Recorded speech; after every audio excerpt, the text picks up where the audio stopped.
So next to the fact that you have to make a good food choice and a good diet, we should also screen if there's a good digestion.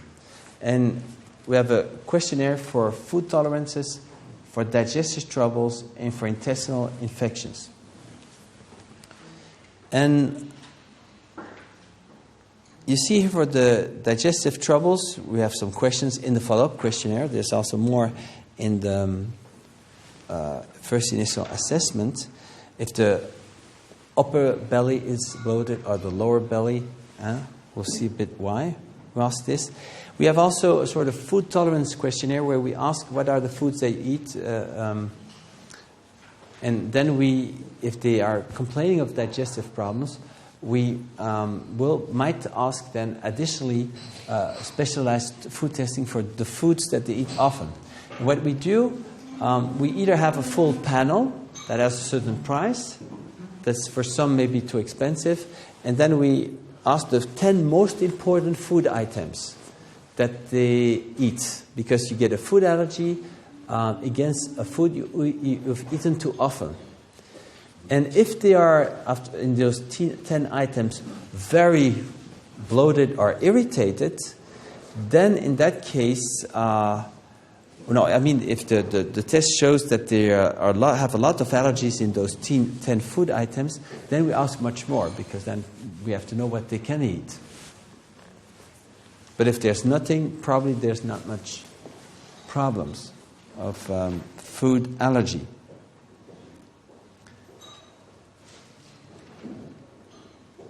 So, depending a bit at the level that there is, there will be a sort of analyze. And I pay attention at physical examination very much to the upper and the lower belly. But we're going to see that, and it has a relationship. Grossly, what comes in the lower belly, what makes your lower belly bloat, is food you've wrongly chosen. Wrong food. Generally, pastas or bread, cereals, or milk products. What makes your upper belly bloat is the way you eat, eating too quickly. That's not so good. Or drinking alcohol sometimes is also can give that. But it's mostly that eat too fast or too much in a short time.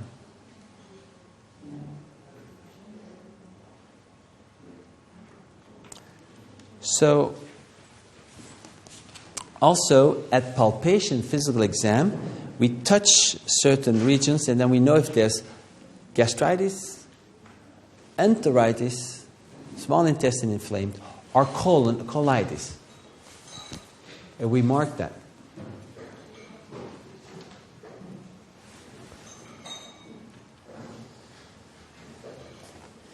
And so if you have stomach troubles, there's upper belly bloating, and it can be some acid coming back, or stomach pain, but also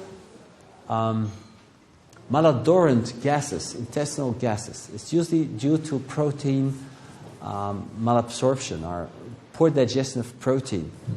So you have to ask those questions if the patient has malodorant gases. Sometimes you smell it already in the consultation. You have already your answers. You should think they cannot or they didn't digest protein well. So then of course, advice is given to improve that. Liver troubles gives light-colored stools, often caused by wrong food intake, burnt fat, for instance. Irritates a lot the liver. Also milk products or even eating chocolate. And so then you know what advice to give. Digestive troubles, if they have soft or floating stools, sticky stools, something's wrong. They cannot, don't secrete enough pancreatic enzyme. Doesn't seem to work. That's middle or lower belly bloating they have.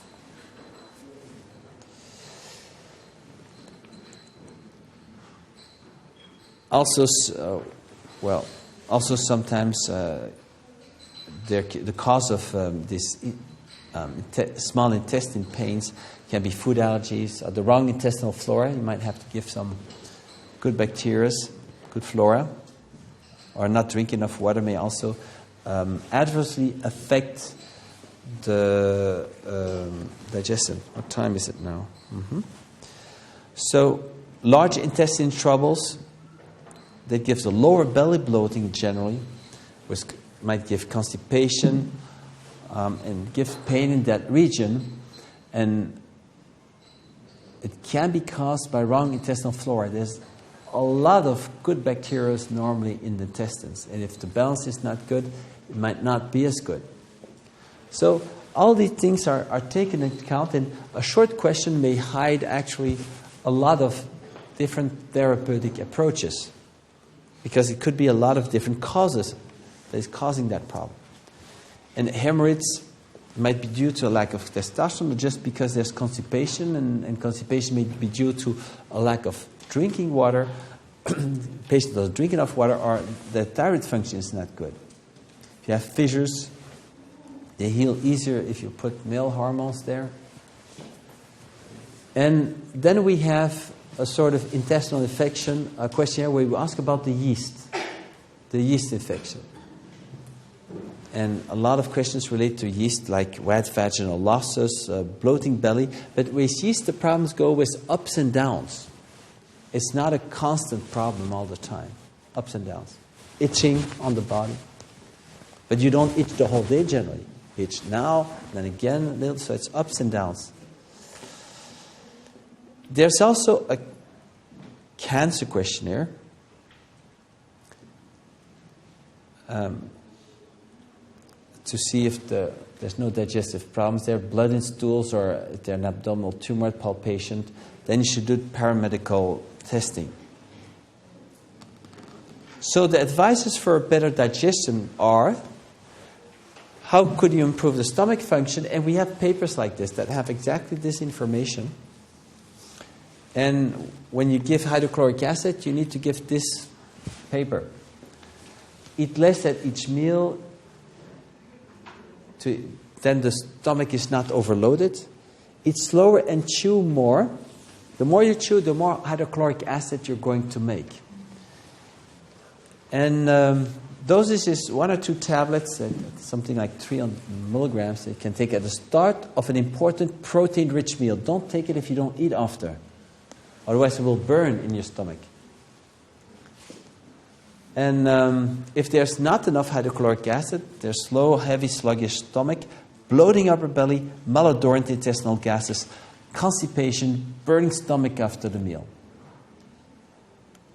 So they can have an acid feeling after meal because the food stays in the stomach, and in the upper part of the stomach there's bacterial flora that digest the food and freeze amino acids that will irritate your esophagus, and you get acid after the meal.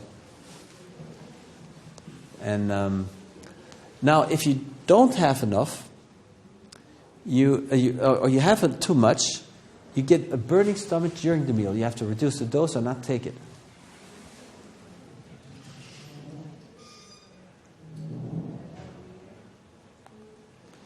How can you improve small intestinal function? By giving pancreatic enzymes drinking, and also drink a little bit more water. And the pancreatic enzymes help to digest better carbohydrates, proteins and fats, so the whole. If you don't have enough pancreatic enzymes, typically the stools are soft and sticky. And if they can float even in the toilet water, because if you don't absorb enough fat, if you don't have enough lipase, and then you have fat in the stools, and that makes the stools float. You generally have a bloating lower belly or bloating middle belly with this. And you get, if it's really just a small intestinal problem, generally non-odorant intestinal gases, to my experience. If you take too much of those pancreatic enzymes, you get anal irritation, because there's some of the enzymes have reached the anus. You take too much, and that will digest a little bit your anus. So watch out! Don't take too much, can also give bleeding hemorrhoids in that case. That has happened. So how much you take? 1 or 2 tablets generally of what firms give during or at the end of the meal. Wouldn't take it before, but during and after the meal. But why drink more water? Because you need to not be in a dehydrated condition to digest well. Why? Because the pancreatic juices, with all those enzymes, need to be fluid enough to surround the food with fluid. And you're very dehydrated, even the intestinal secretions will not be as good. And then bacterial flora, how to improve colic, small intestinal flora. You take probiotics.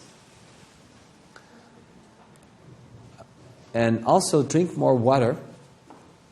If you don't have enough probiotics, generally you have a tendency to diarrhea or soft stools. And if you take too much, what can happen is constipation. So when people have intense diarrhea, I give a lot of bacterial flora, and as soon as they feel that it's getting rather constipated, then they should decrease or stop the treatment.